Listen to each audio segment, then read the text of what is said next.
비트코인이 떨어질 때 사람들은 늘 이유를 찾습니다. 그런데 이번 하락에서 더 중요한 건 누가 팔았느냐보다 누가 다시 사줄 수 있느냐입니다.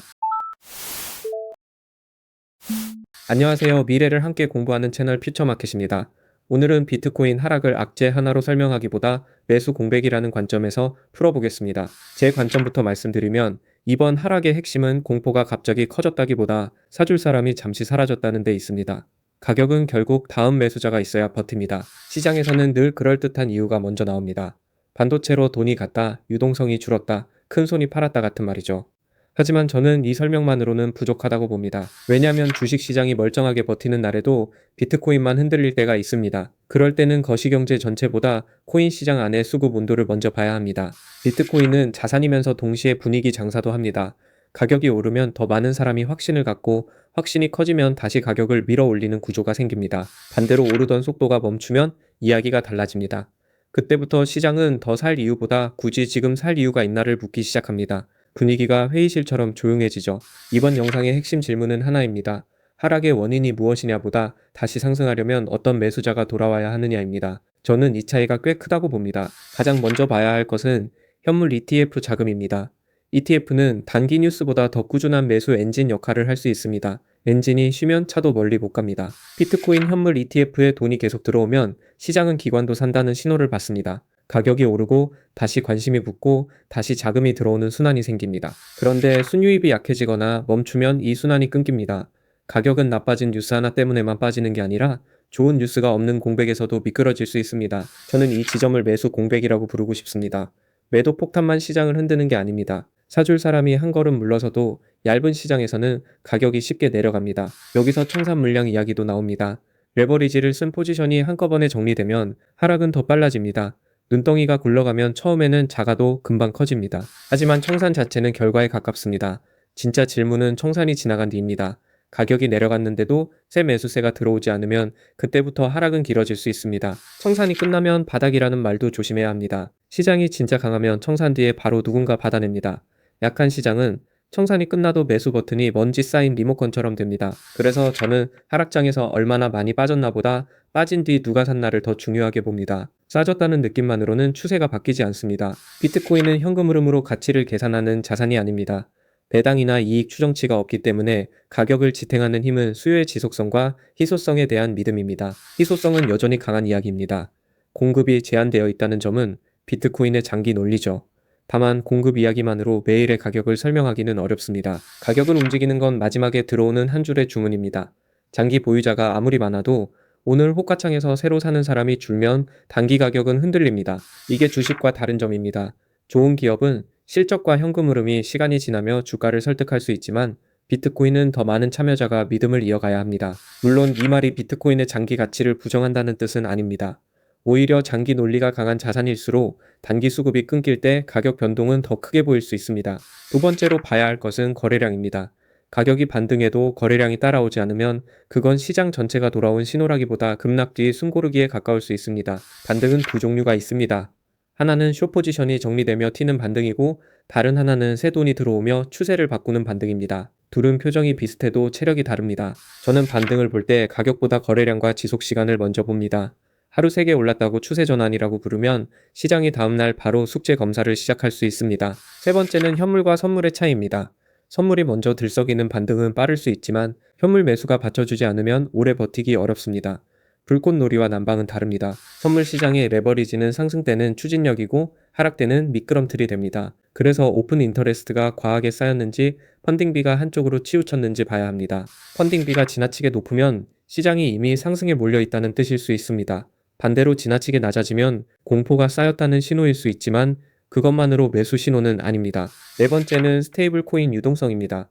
코인 시장 안에서 대기 자금이 얼마나 남아있는지 보는 힌트가 됩니다. 돈이 경기장 밖에 있으면 응원 소리는 커도 경기는 안 뛰죠. 다만 스테이블 코인 공급만 보고 단정하면 안 됩니다. 실제 거래소로 들어오는지 비트코인 매수로 이어지는지 위험 선호가 살아나는지 함께 봐야 합니다. 다섯 번째는 대형 보유 주체의 심리입니다. 시장은 큰 손이 얼마나 팔았는지보다 큰 손이 앞으로도 계속 버틸 수 있는지에 민감하게 반응합니다. 특히 절대 안 판다는 이미지가 강한 주체가 흔들리는 듯 보이면 심리는 빠르게 식습니다. 장기 신념이 재무 현실과 만나는 순간 시장은 갑자기 계산기를 꺼냅니다. 여기서 중요한 건 특정 주체 하나를 과하게 해석하지 않는 겁니다. 비트코인 시장은 넓어졌고 참여자도 다양해졌습니다. 한 회사의 뉴스만으로 모든 방향을 설명하긴 어렵습니다. 그래도 심리적 상징은 무시하기 어렵습니다. 시장은 숫자만 보는 것 같지만 사실 이야기도 함께 삽니다. 이야기가 흔들리면 같은 가격 하락도 더 크게 느껴집니다. 여섯 번째는 다른 위험자산과의 상대 움직임입니다. 나스닥이나 반도체가 강한데 비트코인만 약하면 단순한 유동성 축소보다 코인 내부 수급 문제가 더 그럴듯합니다. 반대로 주식, 채권, 원자재, 코인이 동시에 흔들리면 이야기가 달라집니다. 그때는 금리, 달러, 유동성 같은 큰 변수로 시야를 넓혀야 합니다. 저는 이번 주제를 볼 때 이 구분이 중요하다고 봅니다.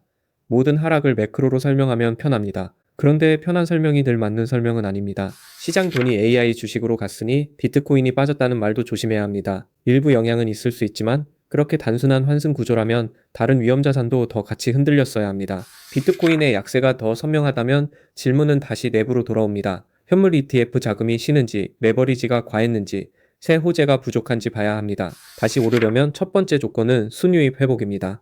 저는 ETF 자금이 며칠 반짝 들어오는 것보다 꾸준히 플러스가 이어지는지를 더 보겠습니다. 왜 꾸준함이 중요할까요?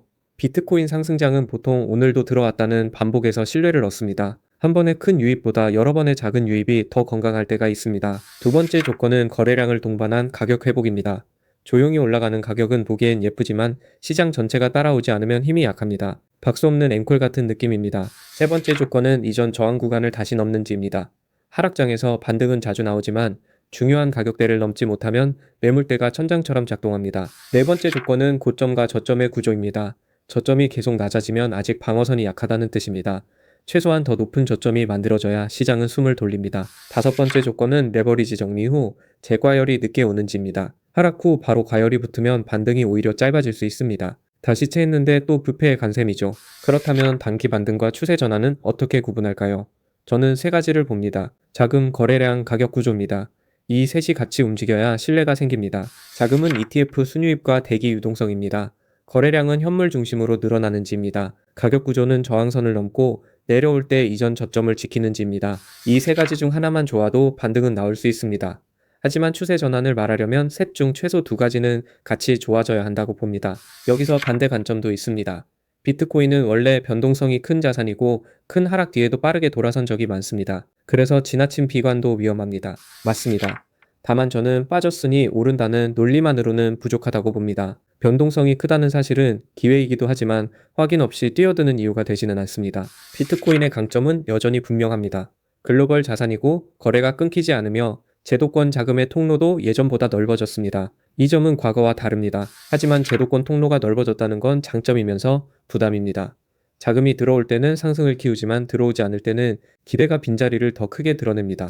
예전에는 개인 투자자의 열기만으로도 큰 파도가 생겼습니다.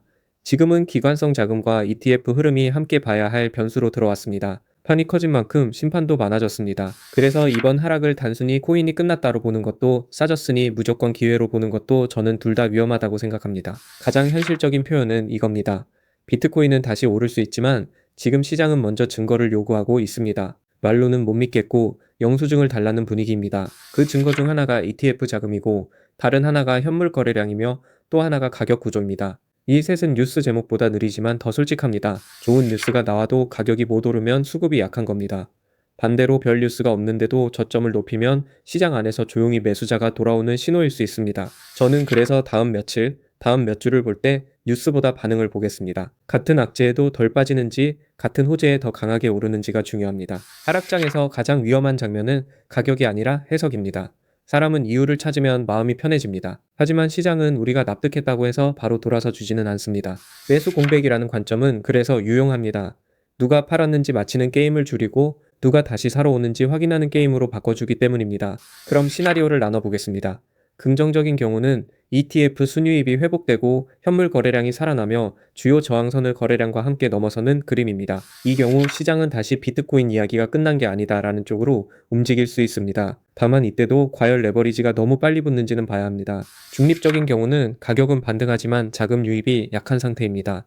이때는 박스권이 길어질 수 있습니다. 위로는 매물이 있고 아래로는 장기 매수자가 버티는 구간입니다. 부정적인 경우는 반등 때마다 거래량이 줄고 ETF 자금이 계속 약하며 저점이 다시 낮아지는 그림입니다. 이때는 가격보다 리스크 관리가 먼저입니다. 한국 투자자 입장에서는 환율도 같이 봐야 합니다. 달러 기준 가격과 원화 기준 체감 가격이 다를 수 있습니다.